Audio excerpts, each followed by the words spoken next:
12 bodies. That's how many of Dutch Schultz's men Bumpy Johnson sent back to Bronx in body bags during the summer of 1935. Not wounded, not beaten, dead. 12 white gangsters who thought they could walk into Harlem and take over the most profitable numbers operation in New York City. 12 men who learned the hard way that Harlem wasn't for sale. And at the center of it all was one confrontation that changed everything. September 16th, 1935. The Cotton Club. 200 witnesses. Dutch Schultz, drunk on whiskey and arrogance, stood up and screamed a racial slur at Bumpy Johnson loud enough for the entire club to hear. And Bumpy, calm as ice, gave Dutch 7 days to get his people out of Harlem. 7 days. After that, any white man running numbers in Harlem would die. Dutch laughed. He thought it was a bluff. It wasn't. Over the next 7 days, Dutch Schultz's Harlem operation was systematically destroyed. One body at a time. One message at a time. Until Dutch Schultz, the beer baron of the Bronx, was forced to do something he'd never done before. Retreat. This is the story of how Bumpy Johnson defended Harlem, how Dutch Schultz tried to take what wasn't his, and how 12 dead men became a warning that echoed through organized crime for decades. Never disrespect Harlem, and never underestimate Bumpy Johnson. Summer of 1935. New York City's criminal underworld was divided into territories. The Italians controlled downtown Manhattan and the docks. The Irish ran Hell's Kitchen. The Jews dominated the garment district. And Harlem, the most vibrant black neighborhood in America, had its own queen, Stephanie St. Clair, known as Madam Queen. Stephanie St. Clair had built the numbers racket in Harlem from nothing. The numbers game, also called policy, was simple. People bet nickels and dimes on 3-digit numbers. If your number hit, you won. Most people lost, but enough won to keep everyone playing.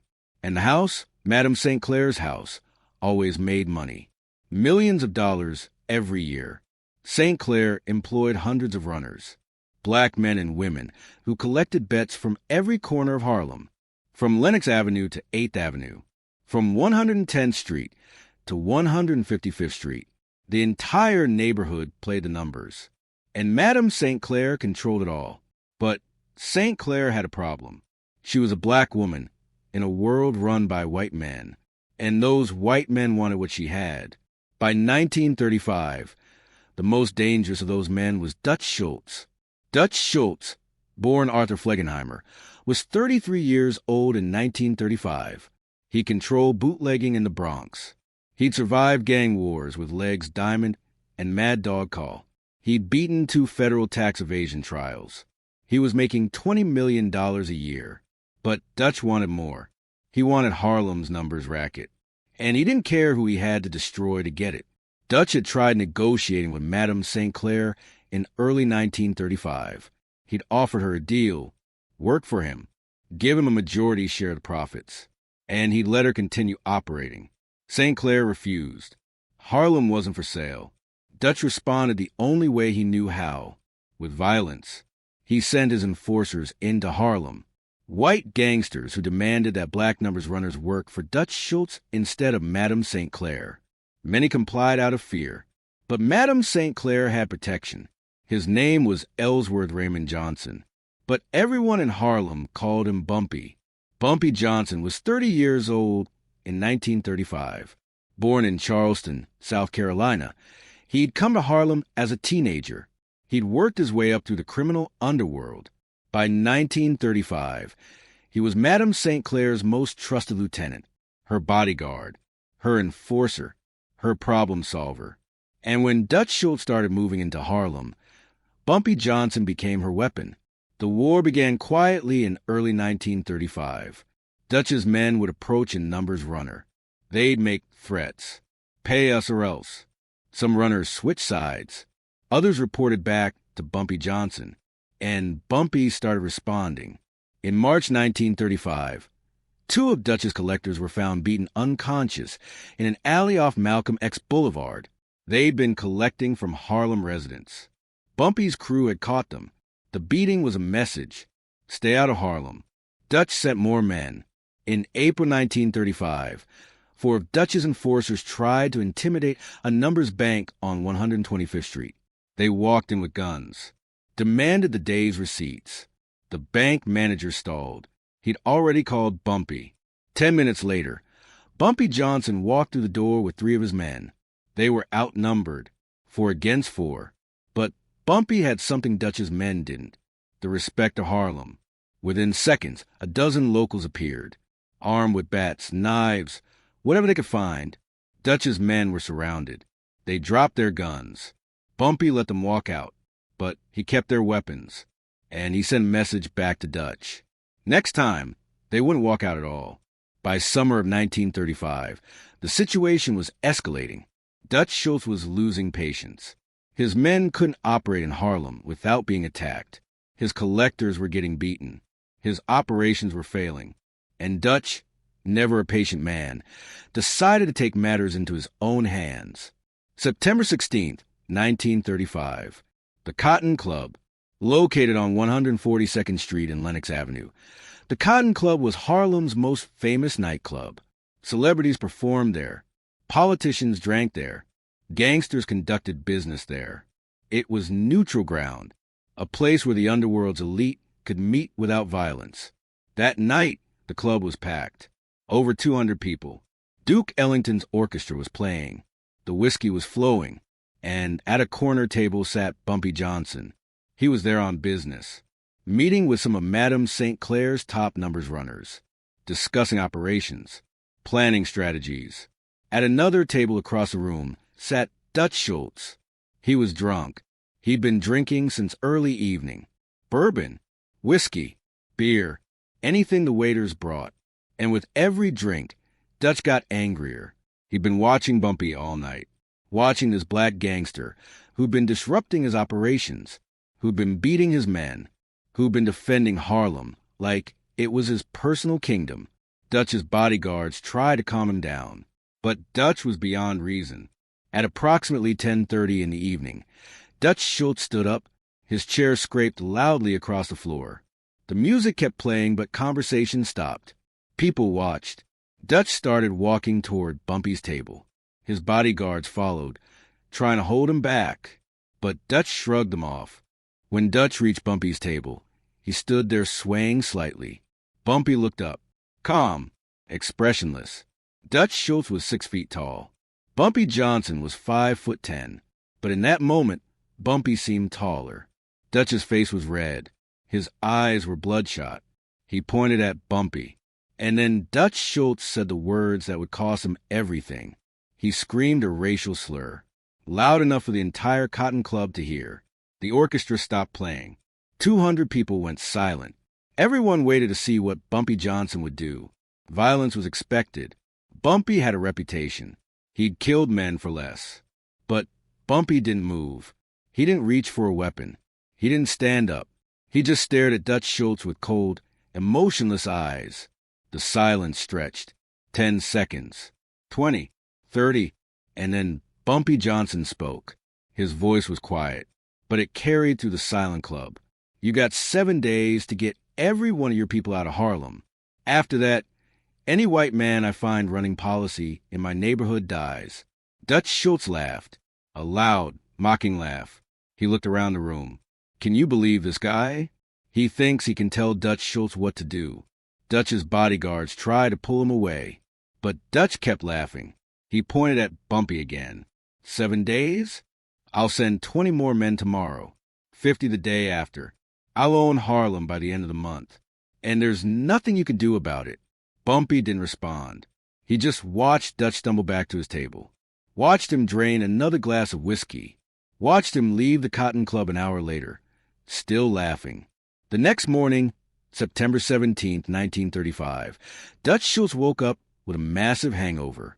He barely remembered what he'd said at the Cotton Club, but his men remembered, and they were nervous.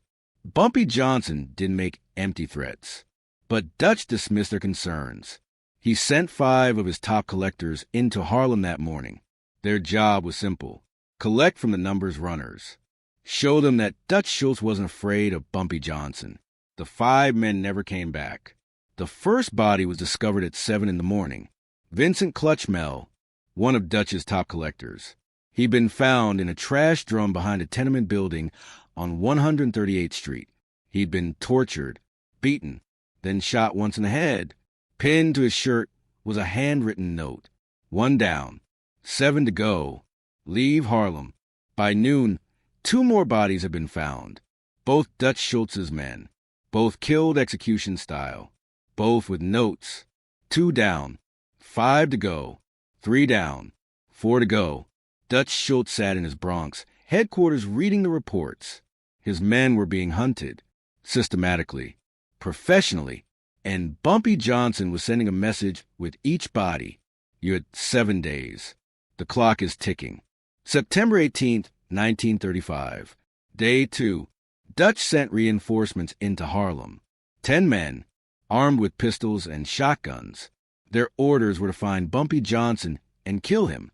They split into groups of 2, spread out across Harlem, looking for Bumpy, looking for his crew. But in Harlem, Bumpy had eyes everywhere. The shoe shine boys, the newspaper vendors, the women selling flowers on corners. They all worked for Bumpy. They all reported back. Within an hour, Bumpy knew where Dutch's men were, and he moved. The first group was ambushed on 125th Street. They were walking down the sidewalk when a car pulled up. 4 of Bumpy's men got out, guns drawn. Dutch's men tried to run. They didn't make it. Both killed. Notes left on their bodies. 4 down, 3 to go, 5 down, 2 to go. The second group was caught on 149th Street. They were questioning a numbers runner when Bumpy himself walked up behind them. He didn't say a word, just drew his pistol and fired. Twice. Both men dead. Notes left. 6 down. 1 to go. The remaining group saw what was happening. They fled Harlem, ran back to the Bronx, told Dutch that Harlem was a death trap, that Bumpy Johnson had the entire neighborhood protecting him, that they couldn't win this fight. Dutch Schultz was furious, but he was also scared. This wasn't how gang wars worked. In a normal war, there were shootouts, battles, back and forth violence. But this was different.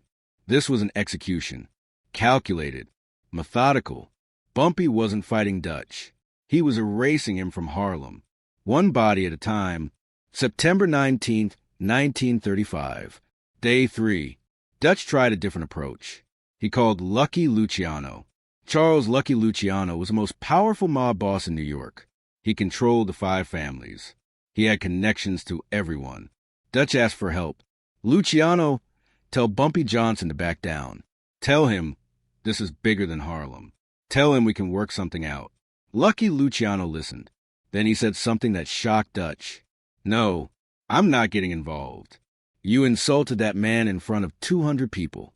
You disrespected him. You disrespected Harlem. And now you're paying the price. Handle it yourself.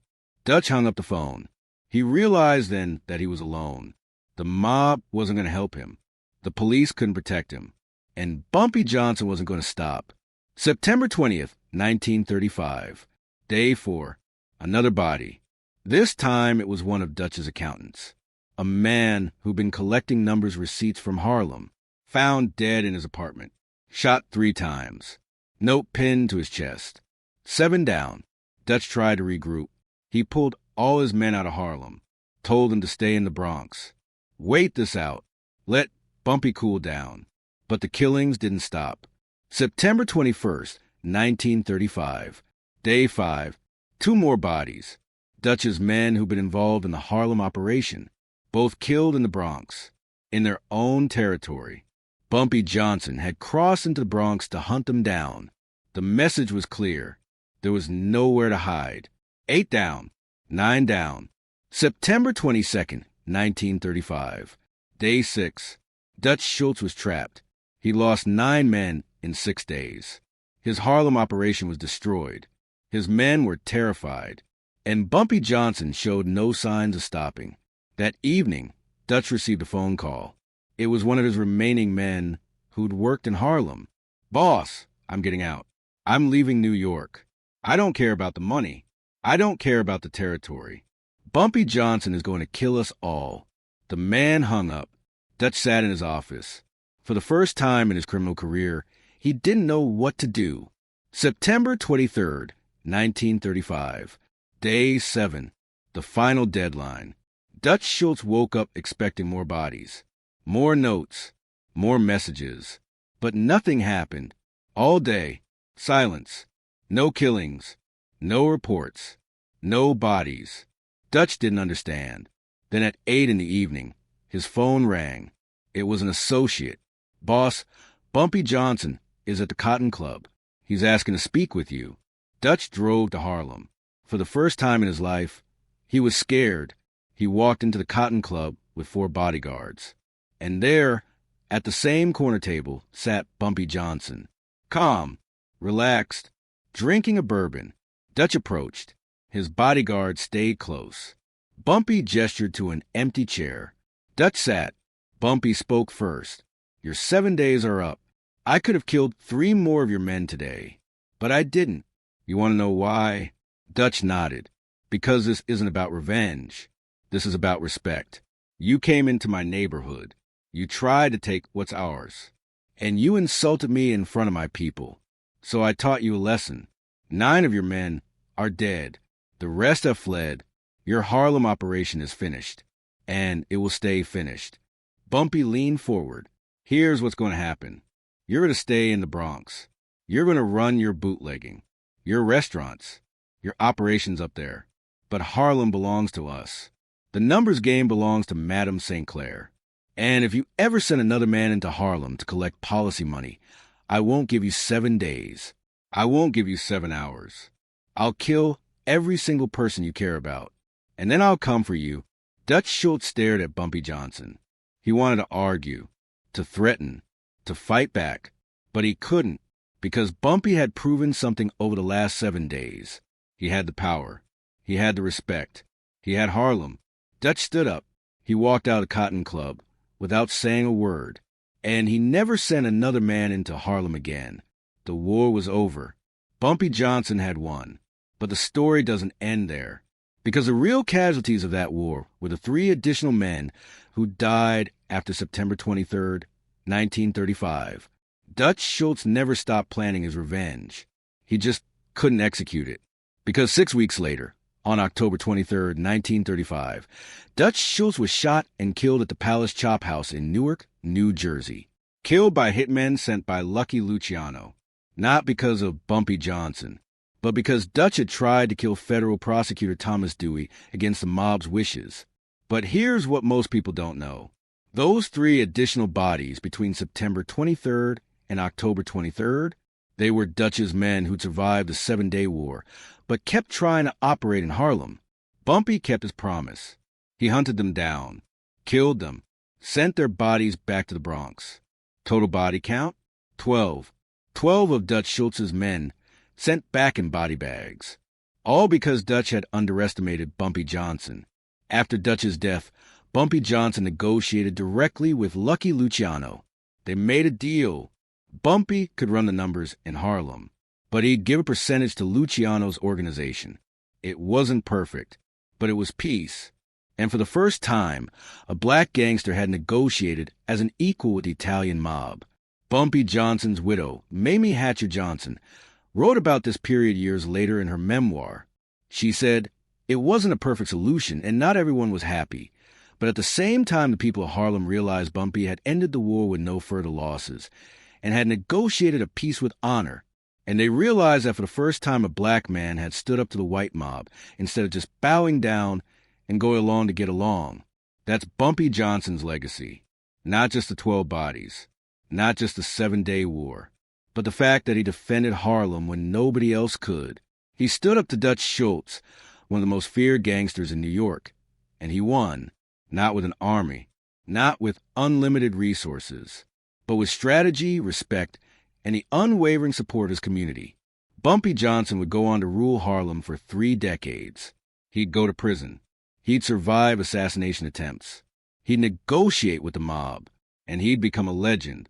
But it all started in September 1935, when he looked Dutch Schultz in the eye and said 7 days, and then backed it up with 12 bodies. Look, The story of Bumpy Johnson versus Dutch Schultz is more than just a gang war. It's a story about respect, about territory, about what happens when someone crosses a line they shouldn't cross. Dutch Schultz walked into the Cotton Club on September 16, 1935, drunk and arrogant. He screamed a racial slur at Bumpy Johnson in front of 200 witnesses. He thought his reputation, his money, his white privilege would protect him. He was wrong. Bumpy gave him 7 days. And over those 7 days, Bumpy systematically destroyed Dutch's Harlem operation. 9 men dead in 7 days. 3 more in the following weeks. 12 total. All sent back to the Bronx in body bags. All because Dutch didn't understand one simple truth. Harlem wasn't for sale. And Bumpy Johnson wasn't for sale either. The lesson echoed through organized crime for decades. Don't disrespect black gangsters. Don't underestimate their power.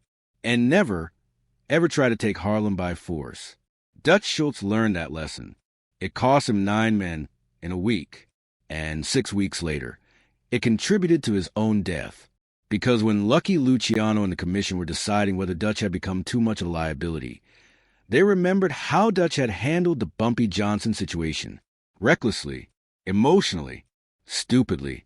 And they decided Dutch Schultz was a problem that needed to be eliminated. If this story about Bumpy Johnson's defense of Harlem got your attention, hit that like button right now.